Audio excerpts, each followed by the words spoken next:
and Swain based off one game, so I'm not really counting them. So this is, well, an important game for Carty to gain some competitive performance or competitive confidence on this Talia champion.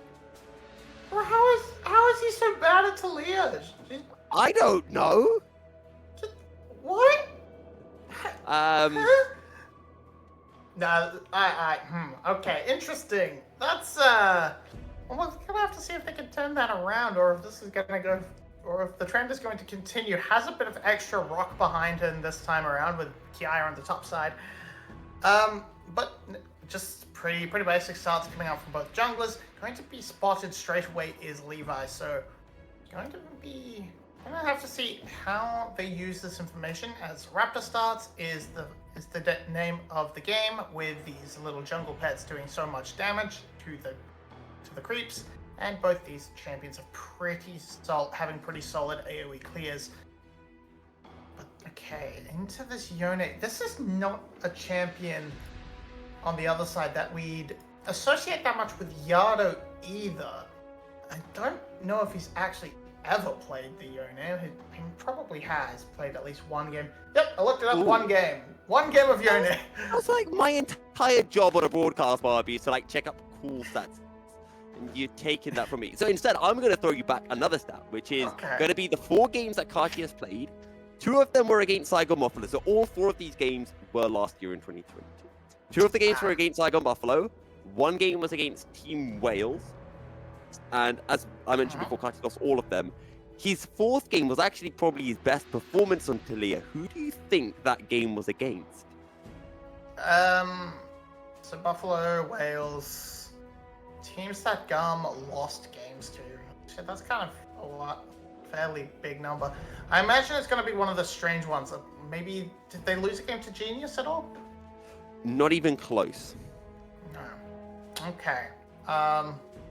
Team Secret. Wrong. DRX at Worlds. Ego, though, goes over the wall and is looking towards Levi. He wants to steal away a Gromp, and I don't think he did. He'll then whack Levi with the Winter's Wrath and say, well, I'm going to take your blue buff then. Yeah, this is a much better prize. Picking up a blue buff, getting Yardo even to come in and assist with that. So just actually a huge lead coming on out for the side of Ego, being able to play off this mid lane pressure extremely well. And even top lane pressure as well, because Kiaya cannot stand up to pun in these early trades. Just to slowly sort of stack up some health with this Grasp of the Undying, and playing into a Gwen, playing into all this AP damage is gonna be a little bit counterintuitive to what a Malphite really wants to do in his Heart of Hearts, which is build a lot of armor.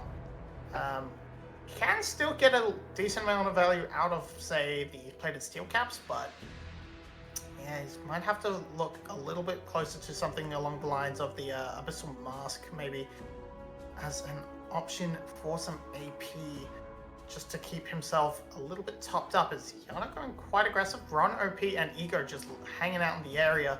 They're putting all their attention onto putting Levi rather in the dirt and making sure he can't get any impact going on this Vi, and it's just going to end up being a bit of a squishy thing that goes in and dies instantly. Yeah, we might have a bit of a dance around the Drake as well. Infernal spawning in 20 seconds time. The first Drake of the game, and no particular prio for either side. That being said, though, Style has just got off his reset a little bit after Artemis, so has got a full Noon Quiver picked up. Yeah, just gonna have a small advantage in the matchup, but it shouldn't really amount to too much. Should be balanced out pretty evenly by the supports. That those Steel Shoulder Guards are going to do a little bit more than a Relic Shield will for Zen overall, but in a straight up 2v2. Steel Shoulder Guards the way for Thresh? I always thought it was Relic Shield you go. It depends. Are you playing for lane pressure or are you playing for scaling? Yeah, that's pretty much what it comes down to. Because if you're playing for lane, those the AD is going to help a lot. It's going to boost up your Flay passive a little bit. It's going to help you to whack people a lot more with your auto attacks, with range, especially in matchups against things that are actually melee. Sin's sort of that pseudo range like Thresh, so it's not too bad. But yeah, if you want lane pressure, you go for the Steel Shoulder Guard. Well, Cerberus want to kill in the mid lane, and surely, the final tower shot! First blood for Kati. Ego fluffed it pretty bad. Not much you can say that. I mean, good play from Cardi as he's gonna get another knockback. Not quite under tower. Okay, Cardi might have killed himself. No. Kati will take that. Kati will take 2 for 1 in the mid lane. 2 kills on the Tilia. Lost chapter completed. Actually, he sells the lost chapter and goes for lucidity boots. Yeah, and I mean, they waited long enough that Yado didn't get the assist gold either, so it's even better. And yeah, Ego just shorts the flash, and Yado walks up a little bit too early and starts to be the one who tanks aggro, not Ego, who is significantly tankier member. This time around, Cardi knocks Ego into him, walks up a bit too close to land the threat of volley, and gives Ego the opportunity to land the damage, which passes the kill over, but trades back under tower, so not too bad from Cardi. Kati's actually quite unlucky, because if it wasn't for the range of the permafrost and the fact that Ego can cast it from a million miles away, Kati would have actually survived that. Now, Yada maybe stepping a bit too far forward, does have some support from Ego, who's hovering around. But Kati's sure in a position.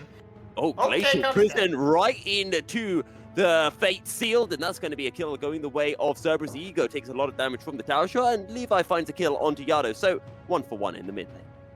Yeah, Ego actually finding an experience advantage because he hung around in the mid lane for so damn long. He was able to get that level 6 early. That kill also doing him a number of favors. Trades 1 for 1 overall. Both junglers picking up the kills is pretty fine for GAM. They're going to lose a few minions under tower. Rather, Levi will pick up a couple of them, but so it's a small win overall coming up from Cerberus, just on basis of crashing the waves and denying a little bit more XP. But the trade is still so even enough that GAM's not worried at all. Now Ego just everywhere. He wants to just maybe make another play onto Kiara if Kiara rocks up. Has ultimate available, so shouldn't be able to get a kill down onto the Malphite. But Levi's just making wants to his perhaps way pressure it out before this Herald. This is a 2v2, and Kati's made his way up to the top side. Really nice seismic shove. Lantern, though, takes Ego out to safety. Is Hun going to be able to get the kill? Takes damage from the Super Mega Death Rocket. And somehow, Hun gets a kill before his life flashes before his eyes. A 1 for 1 in the top lane. Yeah, that should still be, though, GAM in a position to pick up this Rift Herald, maybe? Maybe not, though, but yeah, this was just a plan to try and get Kiai's ultimate out, maybe force him away from this Rift Herald fight, but they didn't expect Levi to be in the area, and of course, Cardi can close the distance so quickly with Weaver's Wall. Run being in a great position to save Ego, but Pun is left to his fate, and he's lucky enough that he can take one with him. Earlier resets come through from Cerberus, so they actually get position on the Rift Herald. This probably just has to be given up for free, and GAM is in no place to respond with tower plates on the other side of the map, so this is a really nice pickup for Cerberus. Gonna take this pretty much free and uncontested, and maybe even Pun getting some free plates as well, just winning out everywhere. So it's now time, Arby, for your second favorite time of the day. Actually, never mind. We're going to have to hold that thought because Kati being dived on in the top lane. Ego has the Glacial Prison available, and it is indeed a dive Kati time. Runner P just hovering over the wall. Has flash available. Rift Herald will be used. No Ego Rift Herald this time around. What can Kati do? Xin is just hovering around. Has the quickness available. Cerberus are just going to peace out. Artemis couldn't get the auto down, so it's actually all the gold going on to Ego. Back just gonna get stumped there by Style, just being a little cheeky fella. So overall, it's actually pretty much gold traded onto Malphite for gold traded onto Sejuani, which is completely fine. Artemis didn't get any. Style got to sort of just AFK push in the mid lane. Nothing really came out of that, and now GAM has an angle onto the dragon setup, and if they can start this stack, that's gonna be really good for them. That being said, Artemis has just reset. It's making its way down towards the bottom side, and now it's Cerberus who have control over the river, and Cerberus looking for their first Drake of the game to tie up the Drake score 1-1. Gold dead even between the two teams, which is pretty much how it was in the first game of this series as well. Yeah, just it is still Ego and Cerberus making the plays first. They are pretty much outpacing this vibe quite a lot, and that's saying something. It's usually Levi that sort of controls the pace, who's usually present on objectives or active to counter ganks, etc., etc. It hasn't really shown up this series, and Ego has definitely skipped a few camps to try and make that happen, but he's kept close enough that it's not really been an issue. And now, it's still so damn close. It's still so even. Just waiting for something to happen. Really nice death sentence into the glacial prison, and there's absolutely nothing that Levi can do, but GAM want to take this fight nonetheless.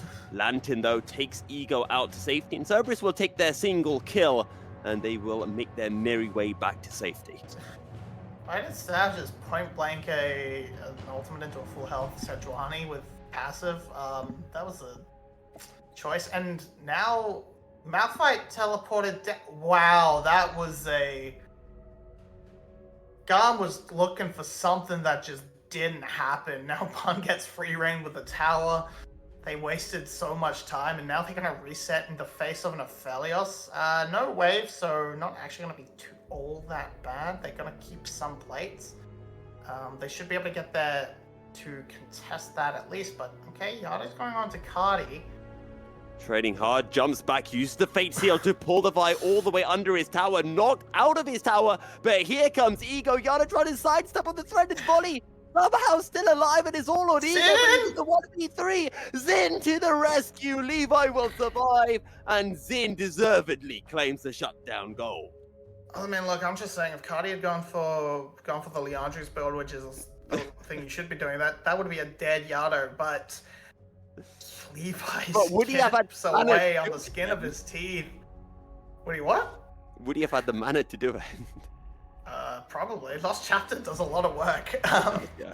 But yeah, it's Kiara's now has a Jack show and can stand in the face of people, and Yado just goes hard onto Cardi and works very well. But the Souls Unbound, the Fate Unsealed brings Levi so far back.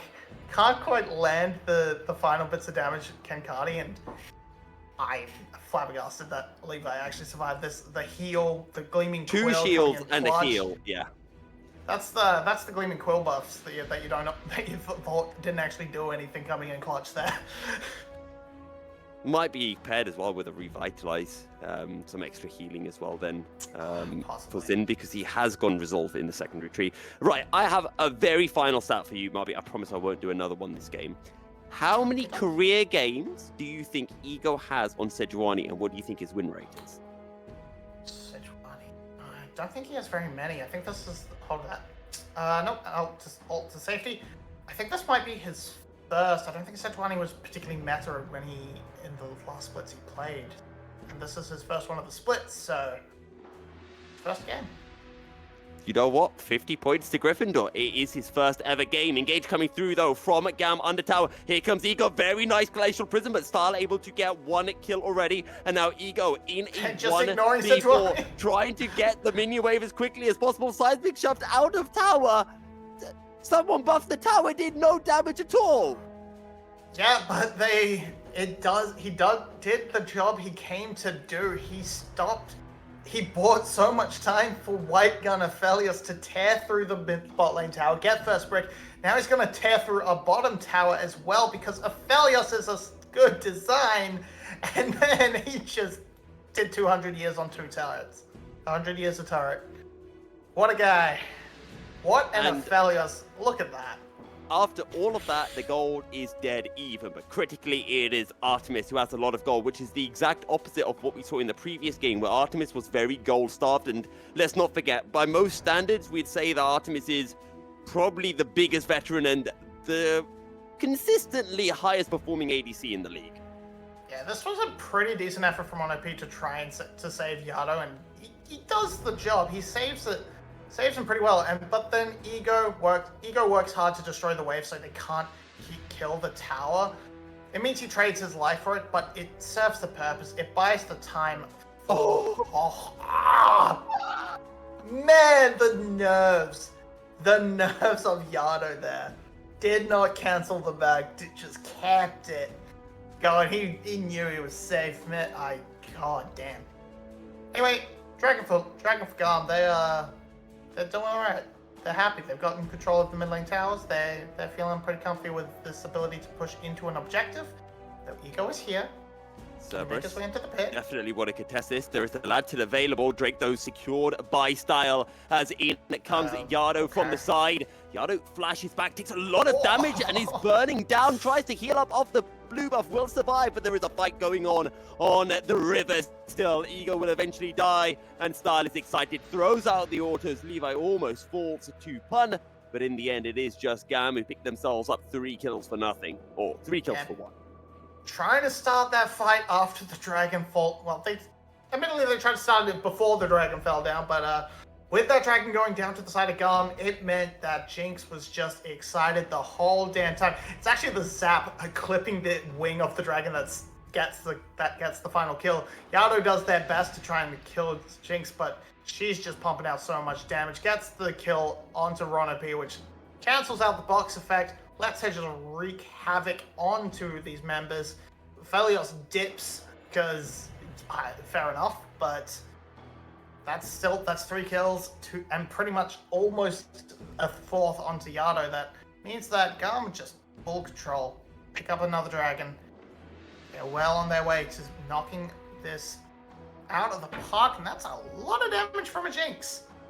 It's a lot of damage as well from Pun, when you think about it, 3.1k. How did Yado do so little? I swear he was kind of sitting on, kind of got on top of Jinx, but... I think Xin might have exhausted him. Yeah, that must be it.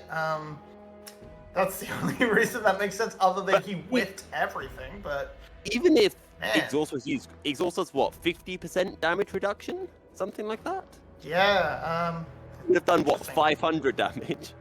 Which isn't a lot anyway. Yeah, not looking good. Anyway, here's a teleport from the rock. He's gonna come try and put Yado in his place.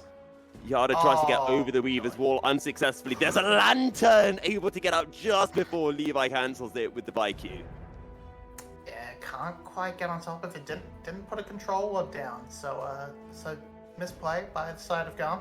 And unfortunately, with Aphelios kind of smashing out that bot lane so quickly, it now means that Pun's split push attempts kind of are not going to amount to a hell of a lot, because he can't really push all the way up into inhibitor tower.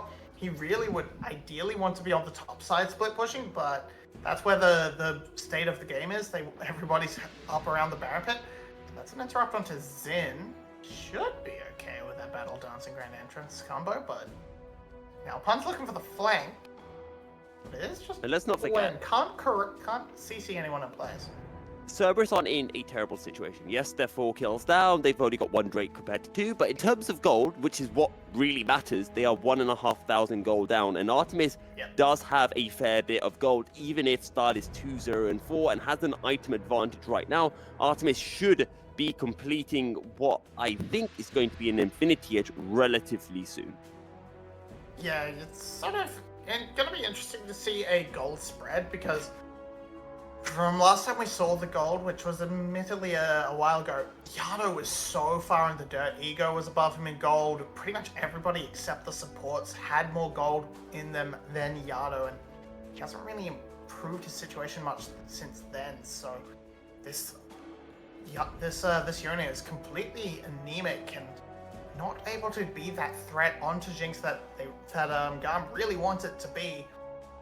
Of course, GAM's still a while away from Infinity Edge of their own, so could be an opportunity if Artemis wants to go into the Infinity Edge second to out damage and do more on the team fight than Style, but very likely just going to go with the Bloodthirster. That seems to be the typical play, which will keep him safe, if nothing else. Nope, he decides for damage.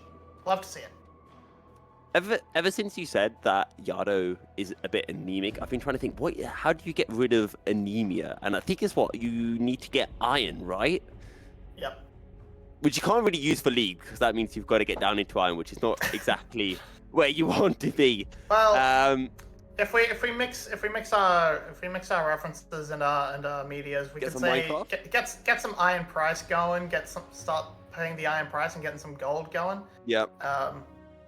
Get some gold income going from that. Basically kill people. That's what It works well as a Vladimir someone. reference, right? Because you get to transfuse some blood in, get some iron through like that. But no Vladimir in this game. GAM setting up in the bottom side river as they're looking to pick up the Drake, and our Cerberus saying, okay, you take the Drake, we're going to try to rush down the Baron. I don't know if they have the damage to do this. Artemis is a little bit too slow. Doesn't have the right guns for it either. Actually just swapped out the green gun. You want the green-white to take the Baron. They're gonna chunk it down to half health. Jinx still on the way, but they're gonna turn onto Pun. Maybe this buys enough space. By time, being forced away. Now the Baron down to 2,000. Starl has already used the Super Mega Death Rocket. Baron has been secured, but can Cerberus escape? This is the most important part. The quickness has been used by Xin. Forced to dash away. The Permafrost can get procced as well, but look who's coming on the side. It's Kiaya. No ultimate available. Grab Moonlight Vigil will land on it to a Levi. Can they get the kill? As desperately Artemis is trying to kite away. Can't do so successfully, and Ego is the only member left standing. Cerberus will get one kill. Trying to sidestep the seismic shot. Flashes over the wall. Ego will survive with the Baron buff. That's what you think. Ron also snuck away. he managed to sneak his way out of it. They're not going to be able to take this tower. They don't have the wave, but just a bit of a disaster. It worked out much better than it probably should have because Pun was able to buy so much time on the back, but it's still soul point. It's still a lot of kills. And we see Yado going over the edge of the pit to maybe try and dissuade Levi, but they commit everything to kill Pun, and it's a bit of a strange decision, I have to say, committing both the cease and desist and the unstoppable force, because if you had either of those, and that's unlucky from Kiaya getting cut off by the Weaver's Wall, but if they had these ultimates, they probably could have made this fight so much better. They probably could have cleaned it up. Pun might have survived on the backside, and I guess trying to take that split pusher away is good, but I feel like this cleanup could have been better. That could have turned into much more of a concentrated push that they could capitalize on with those kills by cleaning them up faster. And let's not forget, this is Hextech Drakes as well for GAM, and that's going to be very nice for the Light Island Kaki, throwing out those rockets. Glacial Prison looking for Star. Can they get on top of the Jinx? No, they can't, but they do get the flash out of style. Yeah, Flash Force for very little. Now they have a good position to try and cap out Kati. Good seismic shove, and he should be able to get away with that with no Glacial Prison. But Malphite has decided to take up split pushing. He's going to hit these turrets down, and this is working out well. GAM constantly playing the map, and while Cerberus struggle and try and find picks, try and make something happen. Because the Baron buffs have wound up on Ron OP and on Ego, they don't really want to sit these two players in lanes and just do nothing with them. So they've instead decided to do nothing with everybody and give GAM the opportunity to take down two turrets. It's now a negative 700 Baron power play. That's not looking good for the side of Cerberus. And Cerberus are currently looking at picking up their second ever loss over on red side, was it that you were saying? Well, no. Oh, the other way around. Okay. Other way around. They lose a lot on red side. Engage from GAM, and Cerberus, as I'll change that, are looking at yet another loss over on red side, and it might be coming very, very imminently as GAM will crack open the Cerberus base at 25 minutes. Inhibitor down, and they will keep on pushing forward. Can Cerberus keep their base alive? Yada going in with a play. Can he jump back? He can indeed, taking a lot of damage. But can he get to his Nexus in time? He can indeed. And Cerberus will just about keep their Nexus tower standing. Yeah, they did enough damage to not just the champions of GAM, they also destroyed the wave. It means that they can't keep the push up. Pun being able to shred through Kiaya means that he has to be wary that he can't just stand there and take turrets forever to keep minions alive. But there was enough. They break the inhibitor open. They back off now, and this is such a big engage from the top side of GAM, and Jinx is just in the perfect spot to capitalize on it, pick that up, knock down some turrets, and they push a little bit too much, but that's fine. They're more than happy to do that. It's just Kiaya dead, and Kiaya has a teleport, so they can come contest this dragon if they need to, when they want to. And there's the teleport. Perfect angle from Kiaya. And Cerberus really need to get this Drake. They need to deny it. Death sentence is going to land. Oh, the Glacial Prison narrowly misses in. And now Cerberus are back to wait. Yeah, you can take the Drake if you want, but GAM are going to end the game. And if you reset, GAM are then just going to make their way straight over to the Drake, or maybe they'll just end the game. What can Cerberus do? Nearly 27 minutes in. The turn towards Ron OP, throws out a flay, doesn't find anyone. Artemis so far untouched, but now being zoned away from the fight by Kiaya, and GAM are just handedly winning this fight. Great zap from Style to pick off the stragglers. Artemis, Gale forces forward, find one kill, flashes forward, but just cannot find the Chakrams. It's a triple kill for Style, and it is 4 kills for GAM as they will take down the final Nexus Tower, and the undefeated run for GAM will continue as they will take their 12th win of the VCS Spring Split. Nice, easy cleanup. They ran it, they set it up beautifully. They knew with that mid-wave pressure, they didn't have to contest the Dragon.